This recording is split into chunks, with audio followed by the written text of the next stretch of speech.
నిన్న మన కిషన్ రెడ్డి మాట్లాడుతున్నాడు. మొన్ననే నేను చెప్పిన నన్నేదో రేవంత్ ఉద్దీన్ అంటే నాకేం బాధ లేదయ్యా. యాదవులు రేవంత్ యాదవ్ అన్నారు, బుదిరాజులు రేవంత్ ముదిరాజు అన్నారు, గౌడ్లు రేవంత్ గౌడ్ అన్నారు, మాదిగలు రేవంత్ మాదిగ అన్నారు, మా సీతక్క రేవంత్ అన్న మా కోయబిడ్డ మా సమ్మక్క సారలమ్మ చేసిండని చెప్పిండ్రు. ఇట్లా ఎవరికి వాళ్ళు నన్ను వాళ్ళ సామాజిక వర్గంలోనే కాదు వాళ్ళ కుటుంబ సభ్యులుగా భావించరు. నేను అందరి వాడిని, అందరి కోసం పనిచేసేవాడిని. నన్ను ఎవరు ఏ పేరు మీద పిలుచుకున్నా నాకేం బాధ లేదు, నేను సంతోషంగా స్వీకరిస్తా. రేవంత్ ఉద్దీన్ అన్నా పర్వాలేదు, పీటర్ రేవంత్ అన్నా పర్వాలేదు, రేవంత్ మాదిగ అన్నా పర్వాలేదు రామచంద్రరావు గారు.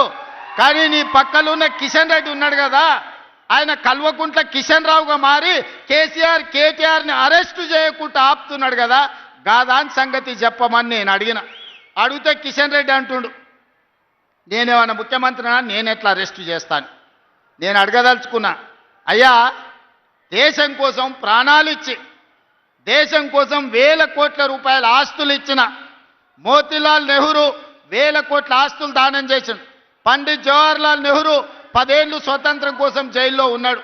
మహాత్మా గాంధీ ఈ స్వతంత్రాన్ని కాపాడడానికి ప్రాణాలు ఇచ్చిండు. ఇందిరాగాంధీ ఈ దేశం కోసం రక్తం చిందించింది. రాజీవ్ గాంధీ ఈ దేశాన్ని సమైక్యంగా ఉంచడానికి ఈరోజు ఆత్మ బలిదానం చేసుకొని ఒక వీరుడుగా ఈరోజు పని చేస్తున్నాడు.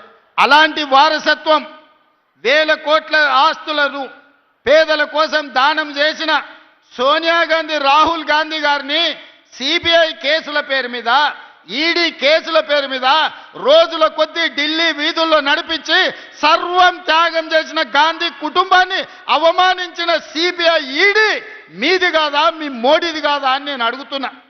ఈ తెలంగాణ రాష్ట్రం ఇచ్చిన తెలంగాణ తల్లిని ఈడీ కేసులు పెట్టి ఆడబిడ్డను ఈరోజు మానసిక క్షోభకు గురి చేస్తున్నారు.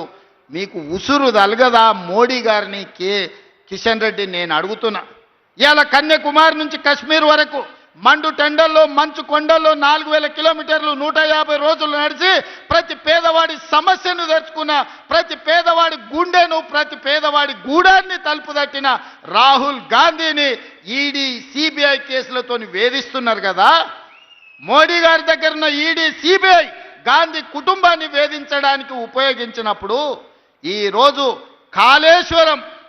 కూలేశ్వరం అయిపోయింది, పక్కనే ఉంది. 1,00,000 కోట్లు దిగమింగి కాళేశ్వరం ఏటీఎంగా మారిందని మీ మోడీ గారే చెప్పిండ్రు కదా. సిబిఐ విచారణకు మీకు పంపించి 6 నెలలు అయ్యింది. ఎవడడ్డుకున్నాడు? ఫార్ములా ఈ కార్ రేస్లో ఈడీ కేసుకు పంపించి 6 నెలలు అయింది. ఇవాళ కేటీఆర్ని ఎందుకో పిలుస్తలేరు.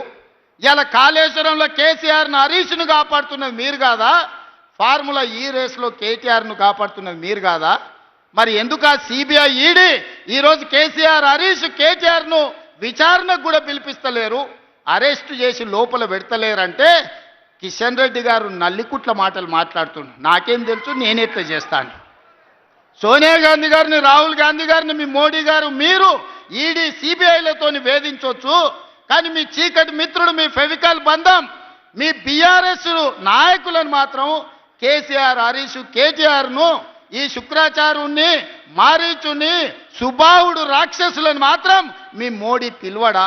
ఎందుకు కంచేసి కాపాడుతున్న కిషన్ రెడ్డి అని నేను అడుగుతున్నా. అందుకే కిషన్ రెడ్డిని ఇప్పటి నుంచి కిషన్ రెడ్డి అనే సమస్యనే లేదు. కేసీఆర్ హరీష్ కేటీఆర్ని అరెస్టు చేసే వరకు కిషన్ రెడ్డి పేరు కల్వకుంట్ల కిషన్ రావుగా పేరు మార్చి కేసీఆర్కు దొంగపుత్రుడైతే కిషన్ రెడ్డి దత్తపుత్రుడు కేసీఆర్కు, ఇద్దరు కలిసి కేసీఆర్ దోపిడిని ఈరోజు కాపాడే ప్రయత్నం చేస్తున్నారు.